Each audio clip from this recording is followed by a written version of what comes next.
Bethel Clouds TV, empowering lives.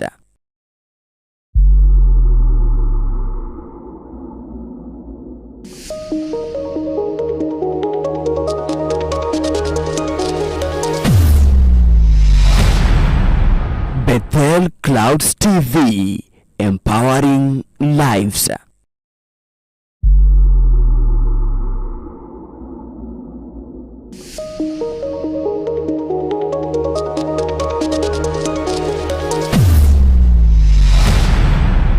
Bethel Clouds TV, empowering lives.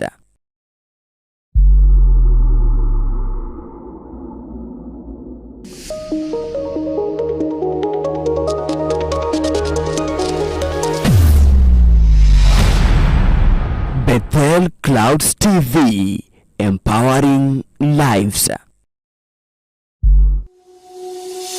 Apostle Waruinge, the lead minister of the Synagogue C.F.C, invites you to a special Sunday service of Fatherly Blessing of the Sanctuary on 2nd July 2023.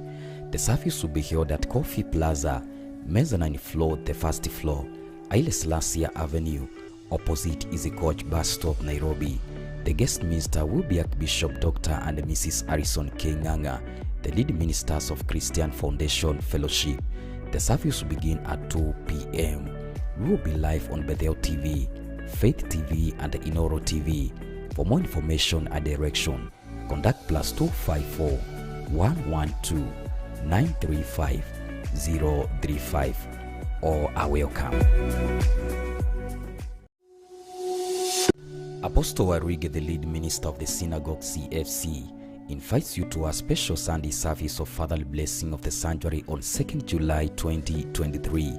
The service will be held at Coffee Plaza, mezzanine floor, the first floor, Haile Selassie Avenue, opposite Easy Coach bus stop, Nairobi. The guest minister will be Archbishop Dr. and Mrs. Harrison Kenyan, the lead ministers of Christian Foundation Fellowship. The service will begin at 2 p.m. We will be live on Bethel TV, Faith TV, and Inoro TV. For more information and direction, contact +254 112 935 035 or are welcome.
Kijana, habari? Mnaitwa nani? Naitwa Lawrence Murege. Lawrence? Murege. Murege. Yeah. Gaza. Wewe ni wa Gaza.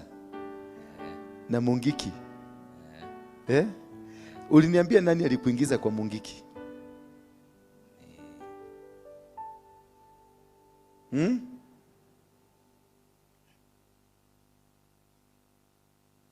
Nasikiaje kichwa?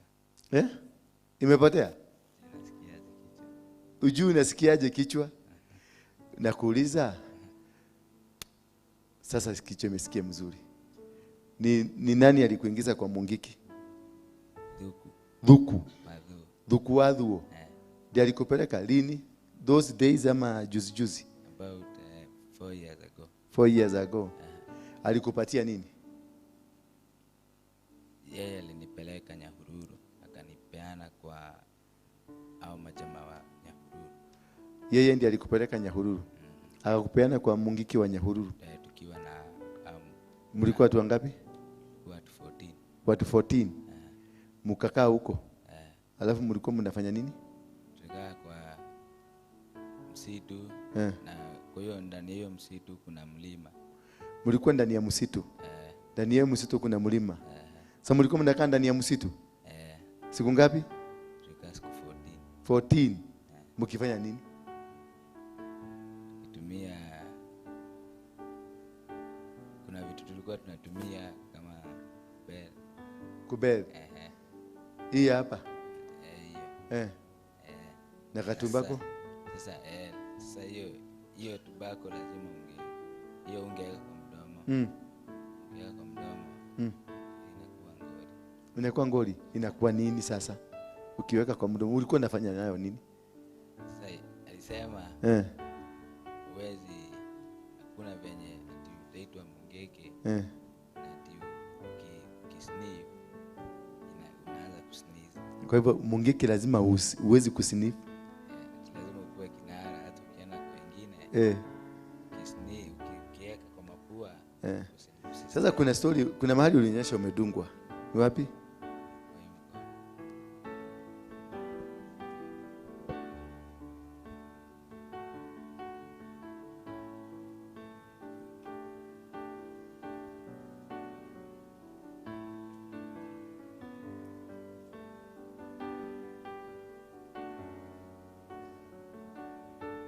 Sasa hapo nani alikudunga? Hii ilifanyika place inaitwa Kwa Mbera. Nani alikudunga? Hii ni auntie. Auntie yako? Sister ya baba ama sister ya mama? Sister ya baba. Alikudunga kwa nini? Walisema ni maombi tunaenda. Na ilikuwa sacrifice. Wakaambia mama watoe pesa. Mlienda maombi? Ukaambiwa sasa hii sacrifice ni nini? Ni pesa ilitolewa hapa ama nini? Pesa? Hapana, hii sacrifice. Hii ni damu yangu walitoa. Ni damu walitoa? Hii hapa, hii hapa kwa kidole ilishonwa. Juu hii walikata sana. Hii walikata sana, akasema alikata bahati mbaya kufaa kuonekana kiwa kubwa hivyo. Sasa akasema alikata na wembe. Hii alikata na kisu. Hii ndio alikata na wembe. Hii. Akatoa damu hapa? Ile damu ilitoka hapa. Alisema hii ni kidogo. Sasa huyo pastor mwenye alikuwa anaita prophet. Akasema prophet mama ama prophet mzee? Ni mama. Prophetess. Anaitwa wapi? Divina. Sasa akasema juu hii yenye imetoka hapa ni kidogo. Lazima sasa akate kwa kidole itoke mingi. Sasa akaikata tena kidonde ikakuwa kubwa tena. Sasa na haikuwa nataka ijulikane. Ndio alikuwa ameniambia kenye tunafanya hapa ndio isucceed. Ufai kuambia yoyote hata mama hata nani. Sasa afu akachukua kuku. Damu yangu akaichanganya na kuku. Akachinja kuku. Akachanganya damu yako na kuku. Kisha hiyo damu anaguza. Sasa nilikuwa na short na sikuwa na t-shirt. Sasa anaiguza alafu ananipaka kwa kifua. Alafu kuna maneno alikuwa anasema. Alafu na magoti.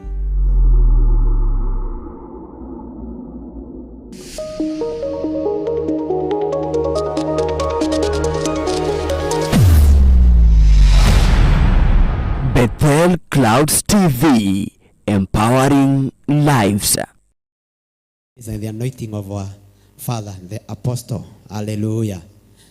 Bwana asifiwe. Na kwa sababu ni wakati wa neno, nataka kwenda straight katika neno. In the name of Jesus. Na tunaendelea na safari ambayo tulianza. Maana ukianza safari kama hujafika tamati, basi it's not even worth to start the journey. Na ile safari tulianza wale tulikuwa nao last week for the other Sunday, tulianza kujifundisha the process of spiritual growth. Bwana asifiwe sana. And we started by seeing ya kwamba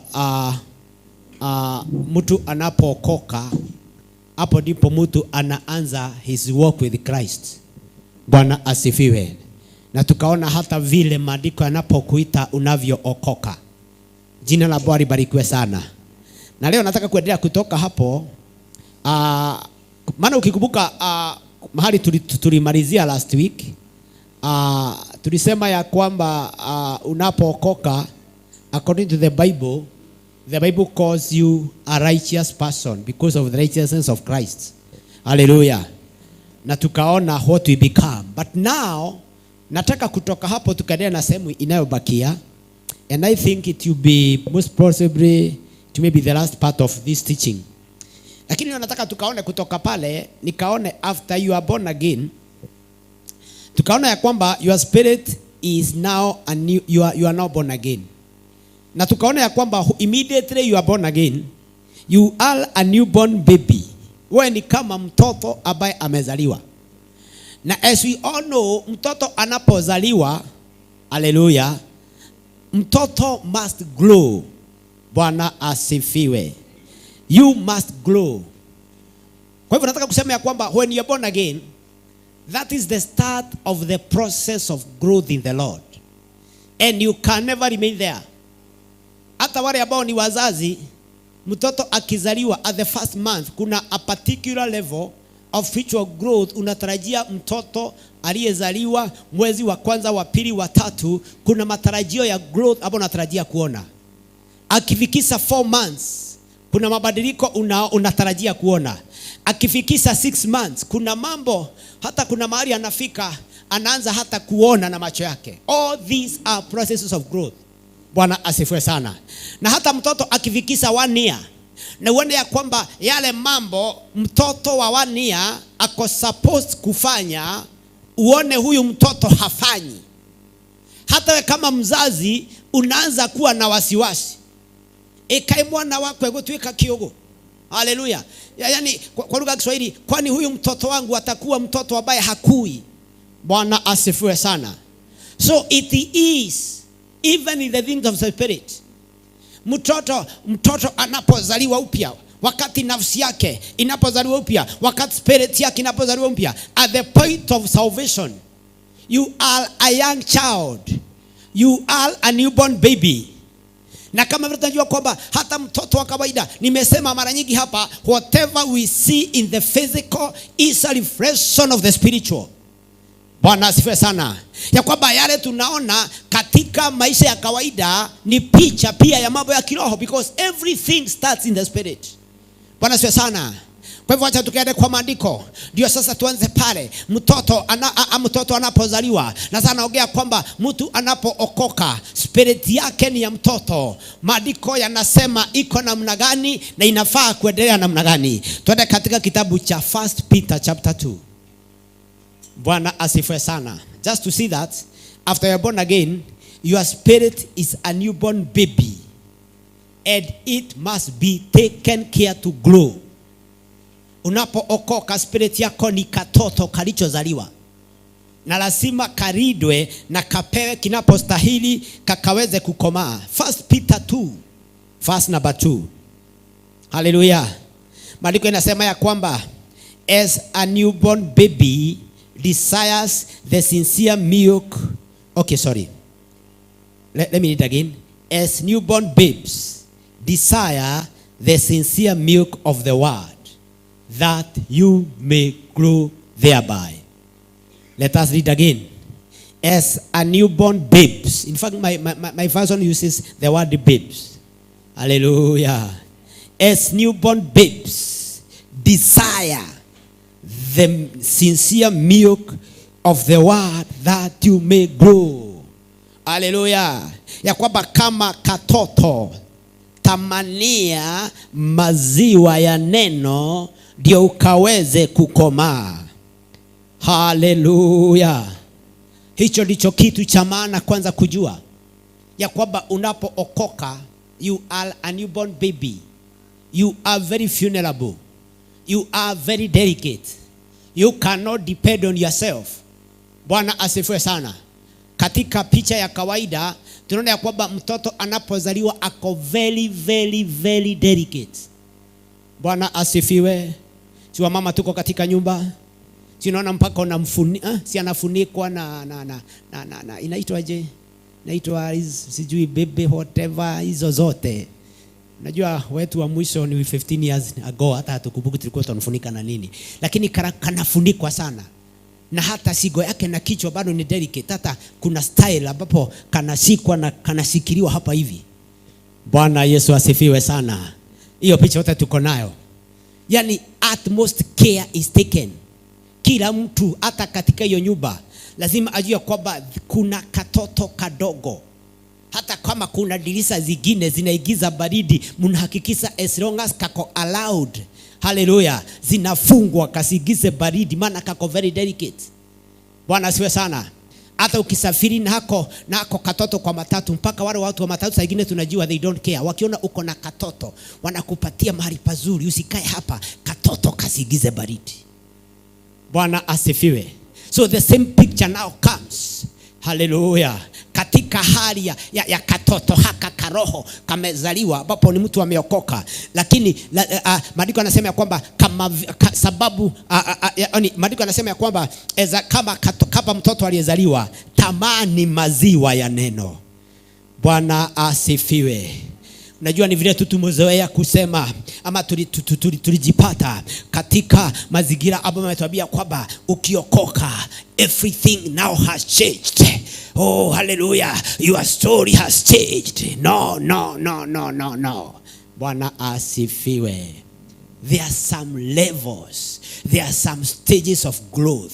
Na ukipita moja ya hizi stages, maisha yako ya kiroho itakuwa na udhaifu fulani. Maisha yako ya kiroho itakuwa na weakness fulani. Bwana asifiwe sana. Hallelujah. Hebu leo hii nikwambie, kuokoka is a beginning of a long process. Kuokoka is a beginning of a long process.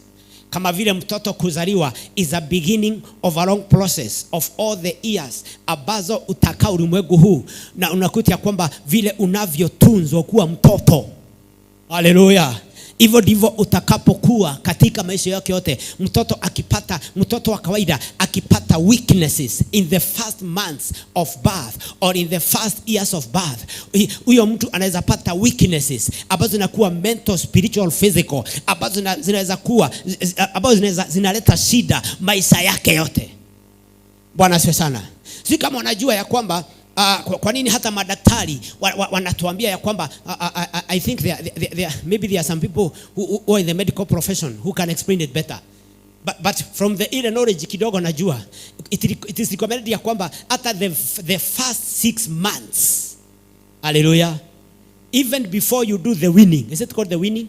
Weaning is after 6 months when you introduce the child to food. Bwana asifiwe sana. It's recommended ya kwamba the first 6 months mtoto akunywe maziwa ya mama peke yake.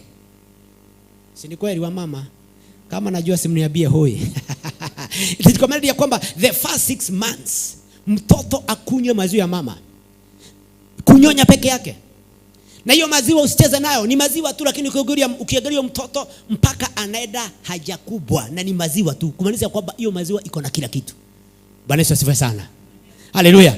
Na it has been discovered ya kwamba kuna wazazi husema ya kwamba huyu mtoto analia ya kwamba hashibi. Kwa hivyo hata kabla mwezi wa kwanza ama mwezi wa pili ama mwezi wa tatu anaanza kumpatia other foods. It has been confirmed by the medics. Hallelujah. I wish there was a pediatrician in the house I can confirm this. It has been confirmed ya kwamba mtoto ukimpatia chakula hiki kingine kabla ile miezi 6 ya maziwa ya mama peke yake haijafika. Kuna some weaknesses zinaweza ingia katika huyo mtoto. Hata sababu tumbo yake haijaubika to handle some kinds of foods. Na kwa hivyo huyo mtoto anaweza pata some weaknesses ambazo zinaweza mletea matatizo miaka mingi ijayo. Bwana asifiwe sana. Hallelujah. Na kama hiyo maziwa for 6 months, mtoto anakuwa strong, mtoto anakuwa resistant hata kwa magonjwa mengine. Blessed be the name of the Lord. Ndio maana maandiko yanatuambia kwamba nasi tunapookoka, nafsi yetu ama spirit yetu ni changa, inahitaji the sincere milk, hallelujah, ya neno la Bwana. Kama mtoto anahitaji maziwa for the first 6 months, hallelujah, hata unapokoka spirit yako inahitaji maziwa ya neno. Hallelujah. Unahitaji maziwa ya neno. That's why we recommend, after you are born again, we encourage you to be coming to church, to be coming to fellowship, even and if possible, even to join the new believers discipleship program, ndio upewe msingi wa neno. Hallelujah. Maana usipopata, hallelujah, utakaa umeokoka, lakini utaremain like a spiritual babe for a longer time. Kuna ule wakati specifically ambao unapaswa kubaki ukiwa mtoto wa kiroho. Tutaona maandiko mpaka kuna mahali maandiko yanasema ya kwamba Paulo akarudi kwa watu wengine akitarajia ya kwamba wamekomaa, akitarajia kwamba wamekuwa watu wazima ambao wanaweza kukula nyama. Anasema ya kwamba nimekuja nikiwaangalia nyinyi mnaonekana ni watu wakubwa, lakini siwezi kuwaita watu wakubwa, maana mugari ni watoto. Bwana asifiwe. Hallelujah. So your spirit, after you are born again, the Bible says it is a young baby, na kwa hivyo inahitaji maziwa ya neno. Let me explain by saying this. Hallelujah. Bwana asifiwe sana. There are 3 very important stages of development of a spiritual journey, just as they are spiritual stages of the growth of a normal human being from birth. Hallelujah. Kabla hatujaingia kwa hizo spiritual, nataka tukaje kwa zile scientific or biological. Ya kwanza ni childhood stage. Bwana asifiwe. Childhood stage.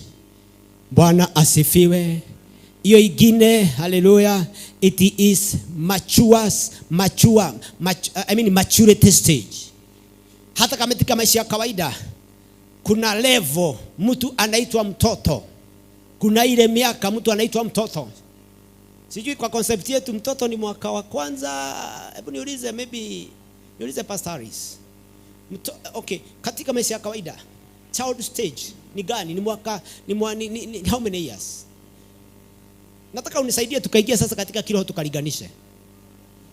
1 2. Yeah, thank you. 0 to 12. Bwana asifiwe sana. That is the childhood stage. Hallelujah. Then we go to young adult, ama ni gani? Yeah? Teenage. Amen. Teenage goes up to up to around 19. Up to around 19. Amen. Then after that, unaingia into what? To maturity stage. In the spirit, it is the same. Katika kanisa lolote kama hili, saa hii kuna watu ambao, I think by the end tumaliza hii mafundisho ya leo, utajijua uko wapi. Kuna watu bado wako katika the childhood stage.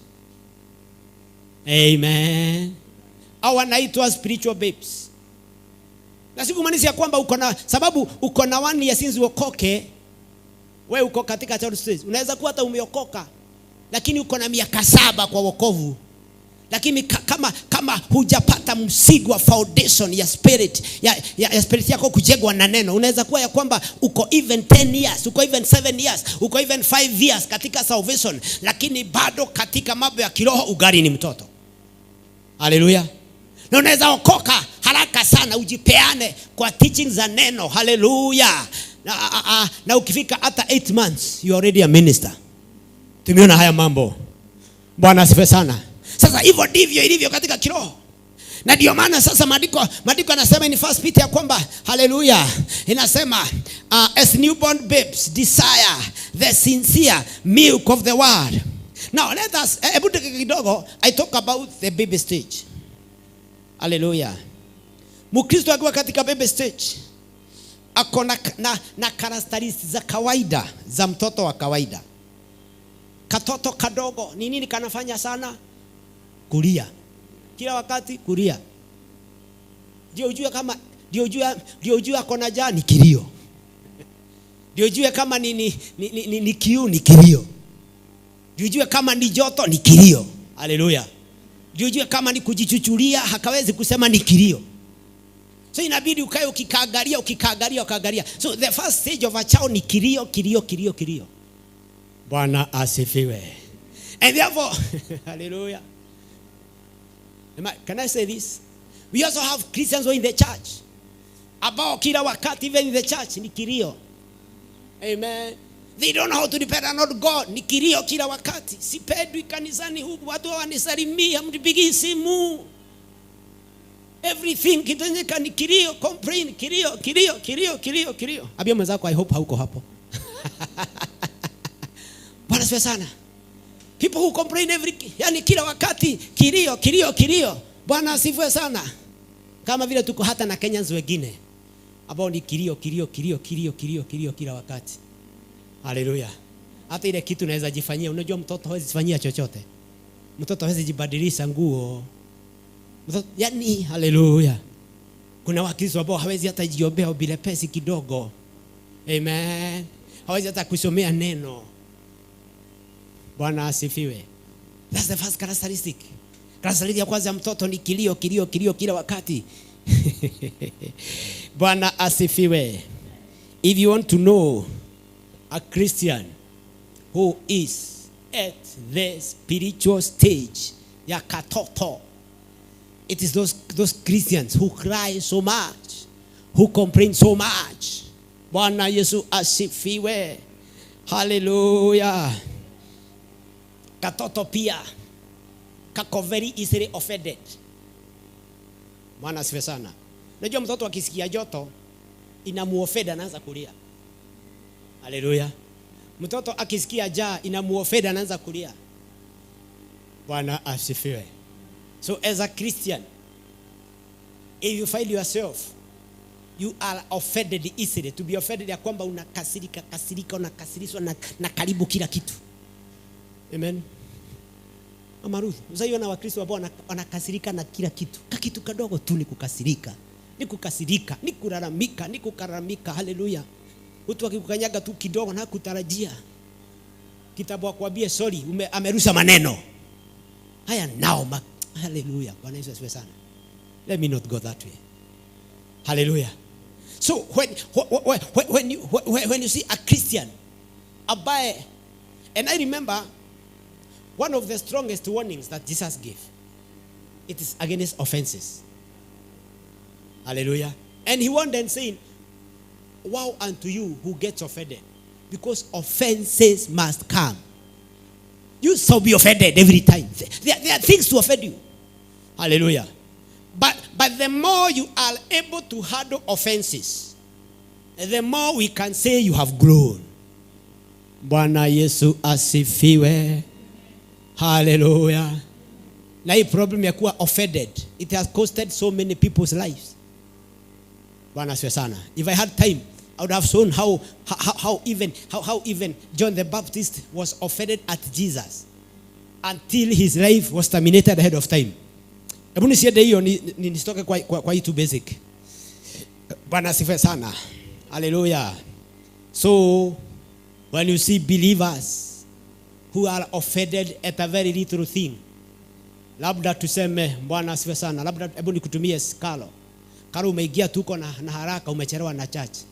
Kwa hivyo mpita haraka, hujasalimia huyu na si kwa makosa. Kumaha ukaro nuone tukushira dagegeithia. Yani oigerirwo na dogegeithia. Bwana asifiwe. Okukugeithia tu. Wewe ukikigeithia dago kugeithia. Si ungenisalimia kama sikusalimia. Hallelujah. You get offended out of that. Kitu kidogo tu. Hallelujah. Bwana asifiwe. Hey. Abia mwenzako kumbe tuko na kautoto bado. Hallelujah. Mtu apigie Bwana makofi mazuri. Hallelujah. Amen.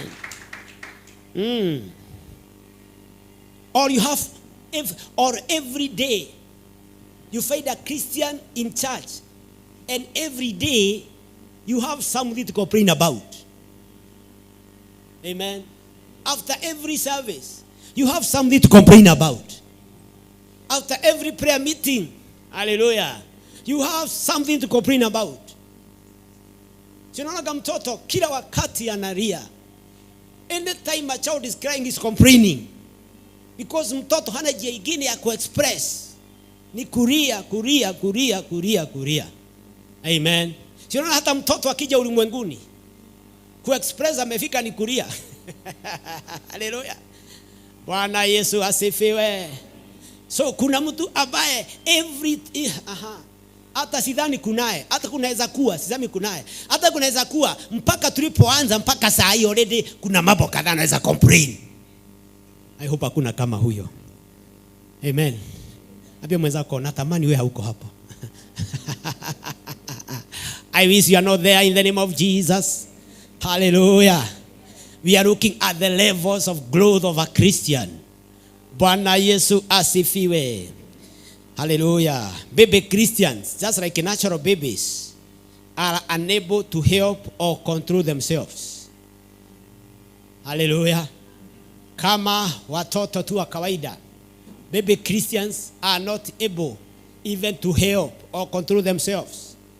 Bwana asifiwe. So kwa hivyo nakutia kwamba there can be a Christian ambao hata hawezi kujisomea neno aelewe. Amen. Hata hawezi kujiobea, hata hawezi kukaa chini asome Biblia.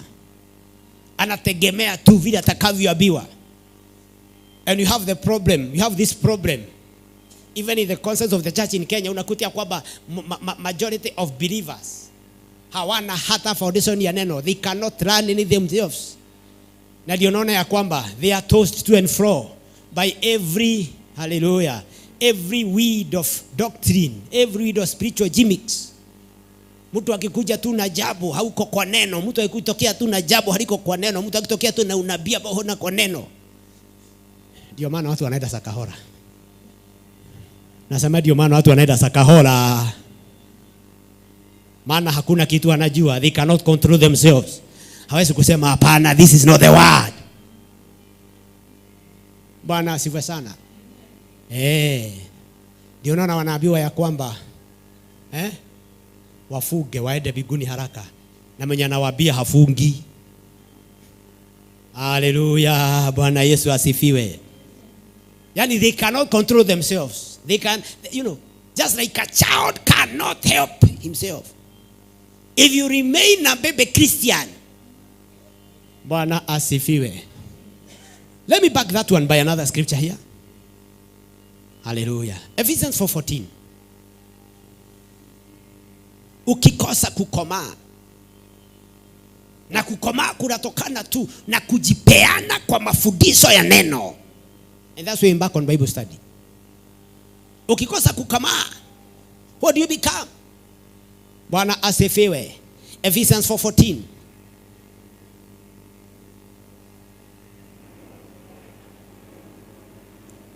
Bwana asifiwe. You become unstable. A child is unstable. Tulisema katoto kako unstable. Hata shigo lazima kashikiliwe. Bwana asifiwe. Sijui niite nani. Sijui niite nani hapa to demonstrate. Pastor Virginia, just come. Let's praise the servant of God. She's a servant of God, I know her. We have threatened with her in ministry. Simama hapa. Mtu ambaye akona kitu kama kikoi ampatie. I just want to demonstrate how unstable a child is. Kitu kama kikoi hivi. Somebody, mama hawezi nya kikoi. Alafu tafute bag ya mtu mmoja ufunge nayo kikoi tuwe na mtoto. Let us demonstrate. Pewa kitu kama bag ufunge na ya. Nataka tutengeneze katoto sasa hivi. Amen. Tunapofungua Ephesians 4:14. I just want to see you how unstable you can become. Okay. Sika katoto sasa. Sijui kama kako na kichwa. Unasika kichwa aje? Hebu angalia vile, hebu kasike, hebu angalia hata vile anatembea. Hebu kasikirie kichwa kasiname. Sika kichwa vizuri. Hebu tembea na huyo mtoto ufike pale alafu rudi. Hebu tembea naye pale. Ukisikiria tu hivyo. Cheki hata vile anavyotembea. Look at that picture. Fika tu hapa na ukafunike vizuri, kuna kaupepo naona na miguu imechomoka. Sikiria singo vizuri. Na uhakikishe mapua haigizi baridi. Sasa tembea ufike pale. Enda ufike pale alafu rudi. Angalia mpaka anateseka. Hawezi tembea vile anatembeanga.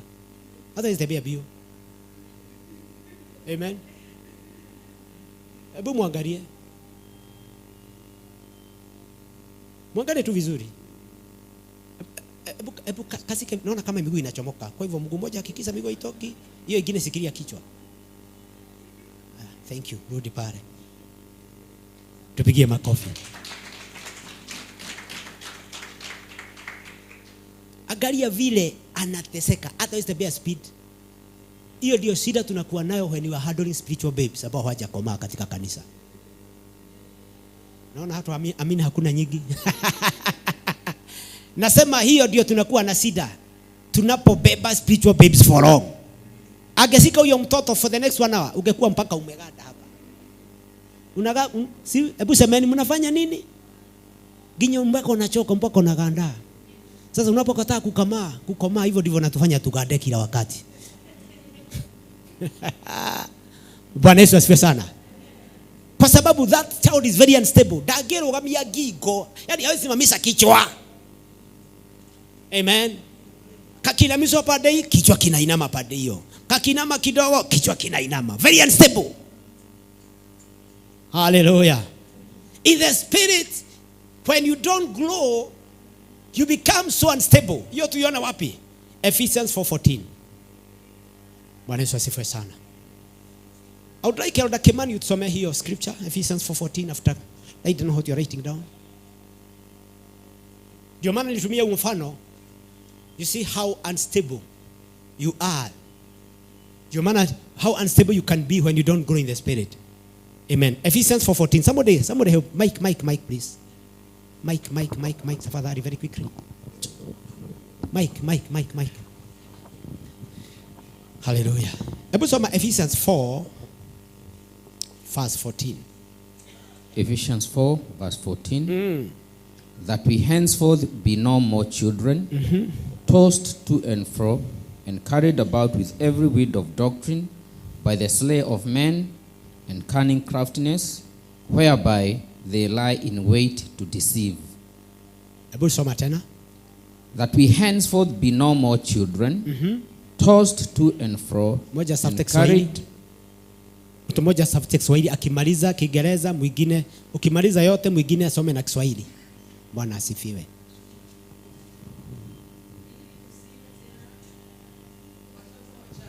Ili tusiwe tena watoto wachanga. Tukitupwa huku na huku kama vile kichwa kinajitupa hivi cha katoto. Na kuchukuliwa na kila upepo wa elimu. Kwa nini Biblia inatumia lugha haleluya ya kutupwa huku na huku? The most delicate part ya mtoto ni kichwa. Amen. Kwa hivyo kichwa ndio hutupwa huku na huku. Ndio anakuwa shida kukainamisha kukainamisha. And the kichwa now talks about your mind. That your mind is very unstable. Amen. Kama vile mtoto anatupwa huku na kuinamisha, anatupwa huku na kuimanisha. Hivyo ndivyo sasa kila wind of doctrine na mafundisho ya uongo inakutupa huku, leo uko huku. Hauna stability, leo uko huku. Haleluya. Kikuta kwingine kunauzwa vifagio. Unanunua kifagio. Haleluya. Bwana asifiwe. every wind of doctrine. Na maandiko yanasema ya kwamba wanaokuvuruta, hebu endelea hapo chini. Ukikosa kukomaa, you became unstable in the spirit. Na kuchukuliwa na kila upepo wa elimu wa hila ya watu. Unachukuliwa na kila upepo wa elimu ya hila. Elimu ya hila ni nini? Ni mtu ambaye analeta elimu ama doctrine, amen, ya kukutikia advantage, to sway you, to swindle you. Endelea. Kwa ujanja. Kwa ujanja. Yani they are very crafty. Anajua huyu hajui. Amen. Huyu hajui foundation. Kwa hivyo nitamwambia hivi, nitamwambia hivi, ndio nitamwambia hivi. Tukisifuata njia za udanganyifu. Tukizifuata njia za udanganyifu. Kumaanisha kwamba usipokomaa kiroho, amen, utachukuliwa na njia za udanganyifu. You shall be carried by every wind of doctrine, swayed here and here. Bwana asifiwe. So when we see these things happening, when we see these things being reported in media, Bwana asifiwe sana, it shows the nature of the believers we have. Wamekosa kukomaa. And sometimes even as people condemn and rebuke the false preachers and the false prophets. Amen. Mimi huwa anasema hivi, and this is me, don't quote me. Amen. For every false teacher, there are false believers. Amen. For every false prophet, there are false believers. Amen. Because I only attract my own. Wale watu ambao wanadanganywa na wachungaji wa uongo, wao ni waamini wa uongo, hawataki kutafuta ukweli. Ndio maana, haleluya, kwa hivyo shida ni wao. Amina. Maana ningejua ukweli, singefuata mtu kama huyo. Bwana asifiwe. How wote ambao are being swayed to and fro according to the word of God, they are spiritual babes. Hallelujah. Pia mweza kumwambia hupo wewe si katoto. Bwana asifiwe sana. Kwa hivyo nitakaposikia umepatikana Kawagware kwa kanyumba kana hivi kakona kabendera hivi, kabendera kamepigwa na upepo kamezeeka, nitajua kwamba ulikataa kukula. Bwana Yesu asifiwe sana. Nasema Bwana Yesu asifiwe sana. That's why you need to grow, so that you may not be spiritual babes. And I say, the first work of the church, amen, is to build believers in the knowledge of God of God. Oh, yes. That's why Jesus had to stay, hallelujah, with them bearing the name disciples before he could call them apostles. Before he could send them out, before he could release them, he had to stay with them for 3 years. Na hata alipowatuma hakuwaambia wakafanye members. Aliwaambia go ahead and make. Go ahead and make. Tell your neighbor you must be a disciple. But today people are making church members. Yesu akakaa nao wakiwa disciples. Na hata nao akawaambia edeni ulimwengu kote mkafanye watu kuwa wanafunzi wangu. Hallelujah. Akasema you must be my true disciples. Hallelujah. Let me see disciples in the house. I say let me see disciples in the house. After they were disciples, no wamekoma. Bwana asifiwe sana. After being disciples now, ndio sasa aliwa empower on the day of Pentecost. Akwambia now you can go out but also make disciples. And even after making disciples, you do what? You baptize them and then you teach them, hallelujah, to obey all that I've taught you. Bwana asifiwe.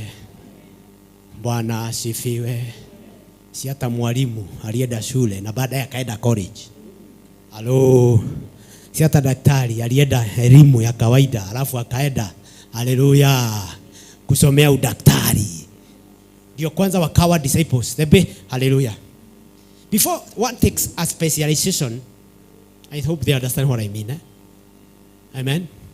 Before you go to study kile kitu itakusaidia in maisha, what you define your practice in life, you just go through the formal normal years of primary and secondary before you know whether unaenda kustudy walimu, daktari ama engineer. Hii mfano naigiza wapi? When you are disciple, Bwana sio sana, ndio sasa unapata the formal basic education. But when you go to specialize as a career, that's when now you are released into the ministry. Amen. Na Yesu aliwaambia kwamba hata kama nimekaa nanyi nimekuwa disciple, akasema kwamba do not leave Jerusalem until somebody help me. Until you are empowered with power. So you have people who have been released into active ministry. But they have not been prepared. Now, can you go to a doctor ambaye unajua he's a quack? Tuongee. Wazee wenzangu, unaweza kwenda kwa a practitioner ambaye unajua ni quack, ati ya kuduge sana kupatia dawa. Halo. Mom, unaweza peleka mtoto kwa daktari ambaye unajua ni quack. Kwa nini? Hata saidia, you are risking your life. Amen.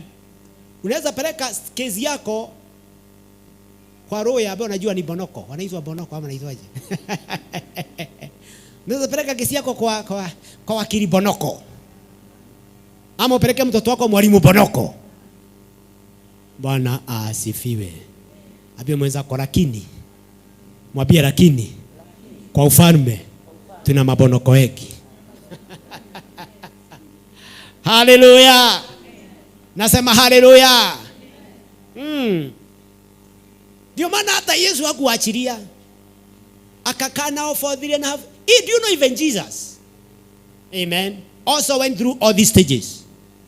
From year 1 to 30. Bwana asifiwe. From year 1 to. Why couldn't God said Jesus that ministry akiwa 12 hata kama kalikuwa kanisani kwa hekalu mpaka alipokuwa 30. Not only that, alipofikiza 30 hata kabla ile into active ministry. Bwana asifiwe sana. Akabati. Na kwanza akatumiwa wa kumtagulia. Hata kama alikuwa 100% God and 100% man, pia akatumwa kwa atakayemtagulia. Akatumwa kwa John the Baptist first. Ndio John the Baptist akae naye alafu ambatize.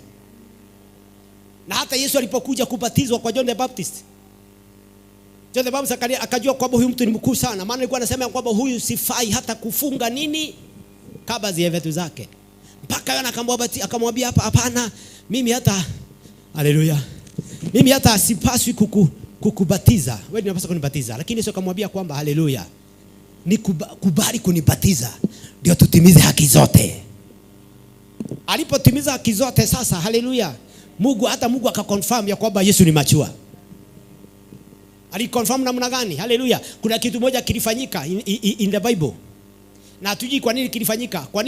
Kwa nini alipofikisha 30? Amen. Ndio akaenda kubatizwa. Na baada ya kubatizwa, baba yake Mungu akuwa mbinguni. Haleluya. Akatangaza, this is my beloved son. Kufanya hivyo alikuwa anafanya kitu ambacho ilikubalika katika kati ya Kiyahudi, ya kwamba kila mtoto wa kiume akikomaa akifikisha 30 ndio afikise maturity stage ya hata kuwa interested in the community. Baba yake alikuwa anaandaa karamu kubwa sana, anaita wazee wa kijiji na wachijia. So at the peak anasimamisha huyo kijana mbele ya wazee, anasema now this is my son. Huyu ni mwanangu sasa, ni mature. Hallelujah. Anaweza pata family, anaweza chukua uongozi, he can be trusted. Hallelujah. So God did the same. Mungu alifanya hivi ndio confirm the word. Mungu alifanya hivi kwa sababu hallelujah, Mungu alifanya hivi when Jesus was 30, alipobatizwa akatangaza kwa sauti. Hallelujah. Abia mwenzako, God cannot break his principles. I tell your neighbor, God cannot break his principles. Ndio maana kwa nini maandiko yanasema ya kwamba na ikatangazwa, sauti ikasikia ikisema, this is my beloved son. Yani God was proving. Hallelujah. Tulisema as it is in the spirit, it is in the physical. So God was confirming kwa wale ambao walikuwa wanaona Yesu, now he is mature. Abia mwenzako, hata wewe sasa tuko karibu kumachua katika kiroho. Ndio tuaminike. Amen. God cannot break his principles. It was a principle that every Jewish boy, hallelujah, akifikisha 30 years, lazima atangazwe by the father as a son. Ilikuwa a principle in the Jewish king, ya kwamba kila mtoto akifikisha 8 days must be circumcised. Jesus did the same. Za mwenzako, uko stage gani wewe sasa tujue? Muulize uko stage gani sasa? Muulize huyo mwingine kama huyo kujibu. Mwambie unaona kama uko wapi? Bwana asifiwe sana. So when you are a babe, you are tossed. Ndio maana nilipata hiyo mfano. You are tossed by every wind of doctrine. Huwezi aminika chochote. Bwana asifiwe. Hallelujah. A child is unsteady, unstable. Bwana asifiwe sana. You cannot hold huyo mtoto dakika mingi akiwa nini moja sababu ameinama. Kuna Wakristo wasikaa katika hali moja muda mrefu, lazima waangaliwe wanaendelea namna gani. Amen. Lazima waangaliwe namna gani. They are not stable. Leo anaongea hivi, leo anakumbuka ameokoka, kesho hakumbuki. Amen. Unaacha amesimama kidogo, ukimalizia Sunday, ikifika Tuesday ameinama tena. Sasa kazi yetu ni Bwana asifiwe. I'm talking about the levels of growth of us Christian. Oh, my time is my time is gone. Bwana asifiwe. Sorry, sikuwa naangalia time. Kwa hivyo nilikuwa nataka kusema ya kwamba hallelujah, there are so many childlike Christians. Amen. Bwana Yesu asifiwe. Another sign of a childlike Christian is that he engages in fruitless and a playful activity. Hallelujah. Another child of a childlike Christian anahusika katika michezo na vitu hazina maana. Mtoto kazi yake ni kucheza tu. Na akipata njaa anakimbia kusema niko na njaa. Mtoto ha contribute chochote hata to the welfare of the family. Hujasikia? Nisema mtoto kazi yake ni kucheza. Alafu anakimbia akiwa na mahitaji yako na njaa. Ha contribute chochote to the running of the family. Kazi yake ni sasa chakula, juu inatoka wapi? Niko na ikulia tu. Amen. Mama nataka chakula. Mama nataka maji. Hallelujah. And he does not contribute. There are even childlike Christians who don't contribute anything to the church. They don't offer themselves for service, for ministry, for anything, even for giving. Lakini wanakimbia tu. I hope I'm not talking about somebody who is here. Anakimbia tu mahitaji yake kanisa, muniaga. Lakini yeye ako tu kwa kicheza. Njaa ikifika mahitaji ya kiroho, pastor, nahitaji kuombewa, pastor, nahitaji kuombewa. Ndio mwenzako, natumani huo sio wewe. Amen. Lakini mtoto akikomaa, he even starts contributing. Amen. To that person family. Sinifikisi hapo sababu ya wakati, in Jesus name. Amen. I thought I would finish, lakini sijaweza. Because I had to use all those translations. Ndio kuweza kuelewa. Bwana asifiwe sana. So, he does not contribute to anything. Bwana asifiwe sana. But you must reach a spiritual adulthood. Whereby, amen. Hebrews 5:14. Tusome kama tunasimama, ndio nimalize. Toke childhood stage. Tuingie adulthood stage. What does the adulthood stage talk about. Hebrews 5:14. Tusomee elder. Hebrews 5:14. Unapokomaa, how do you become?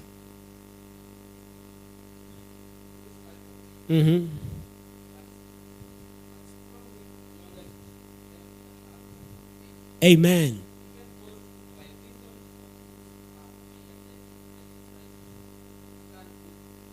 Hebu sikia hiyo. Hebu soma tena yote alafu tusome kwa Kiswahili.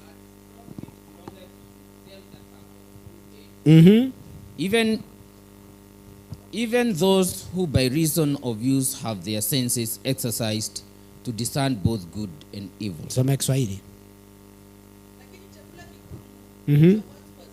Chakula kigumu ni cha watu wazima.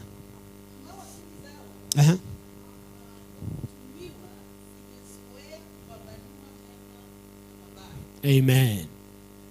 Chakula kigumu kinakufanya ukakomae. Ukaweze kufanya nini? Kubabanua mema na mabaya.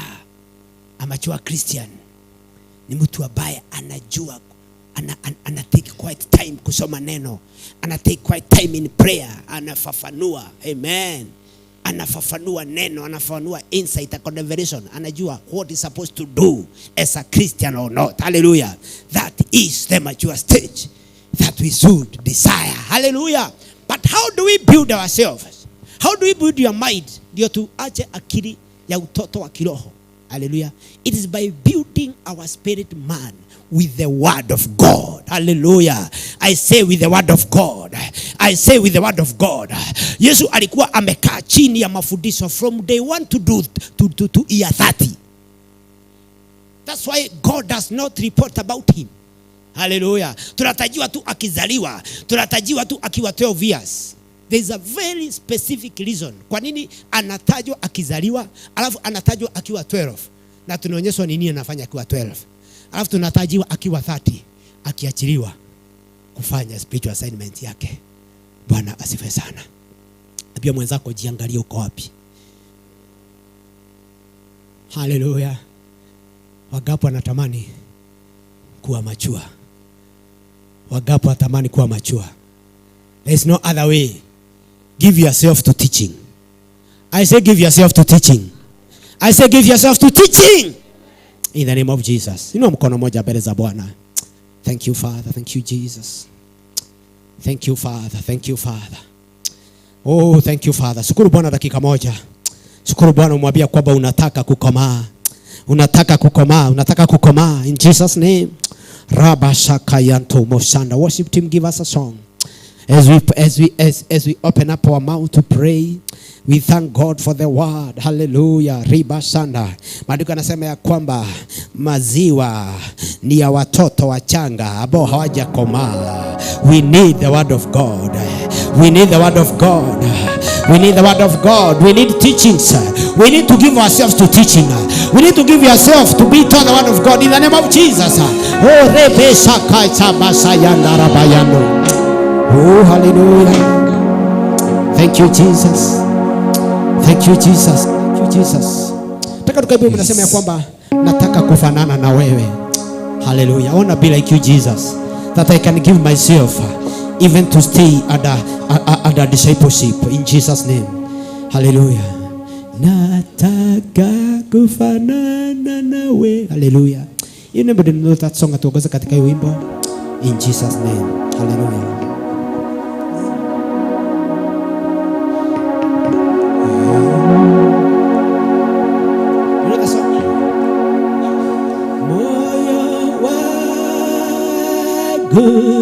Moyo wangu nataka kufanana nawe, we moyo wangu. Tuseme moyo wangu, moyo wangu, moyo wangu nataka kufanana na wewe, moyo wangu nifanane na wewe maisha yangu. Nataka nifanane na wewe maisha yangu. nifanane na wewe maisha yangu, maisha yangu, maisha yangu, nataka nifanane na wewe maisha yangu, nataka nifanane na wewe maisha yangu, nataka nifanane na wewe maisha yangu. Sema tena, nataka nifanane maisha yangu, nataka nifanane na wewe maisha yangu, nataka nifanane hatua zangu, nataka nifanane na wewe hatua zangu, nataka nifanane, nataka nifanane na wewe hatua zangu, nataka nifanane na mawazo, nataka nifanane na wewe mawazo yangu, mawazo yangu we, mawazo yangu, mawazo yangu, nataka nifanane na wewe maisha yangu, nataka maisha yangu, maisha yangu, nataka nifanane na wewe maisha, mienendo yangu Baba, mienendo yangu, mienendo yangu, nataka nifanane na wewe mienendo yangu.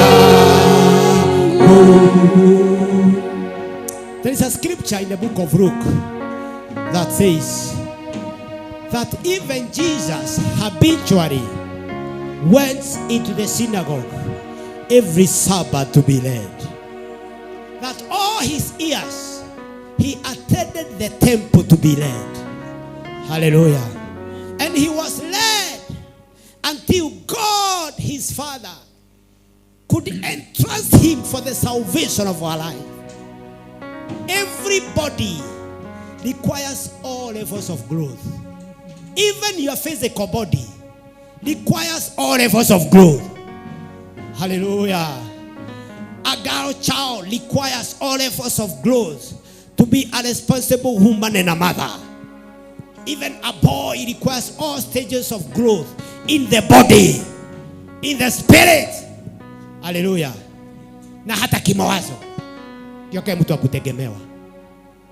Amen. Even a plant, for it to be food that can be eaten, requires all levels of growth. Kama kila mmea unahitaji all levels of growth. Kama kila mwili wa mwanadamu unahitaji all levels of growth. Hata kama mifugo, hallelujah, hata kama ni ng'ombe anahitaji all levels of growth ndio kawe ng'ombe wa maziwa. Hata sisi katika kiroho we need all levels of growth. Father, we thank you. Father, we thank you. Father, I pray that such a grace of requiring growth in the spirit shall be the desire of each one of us. In Jesus' name we pray. I say in Jesus' name we pray. Amen. Let us give the Lord a clap. Let us give the Lord a clap. Let us give the Lord a clap. Hallelujah. As we desire to grow. I say as we desire to grow. I say as we desire to grow.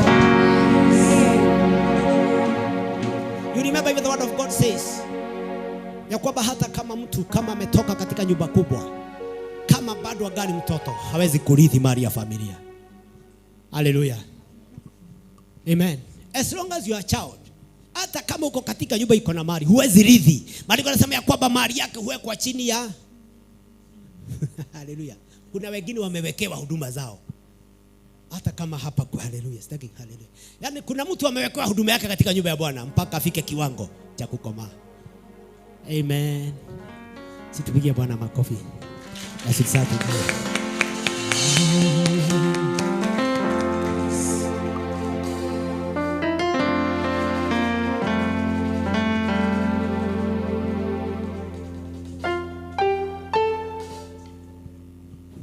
Hallelujah. Hallelujah.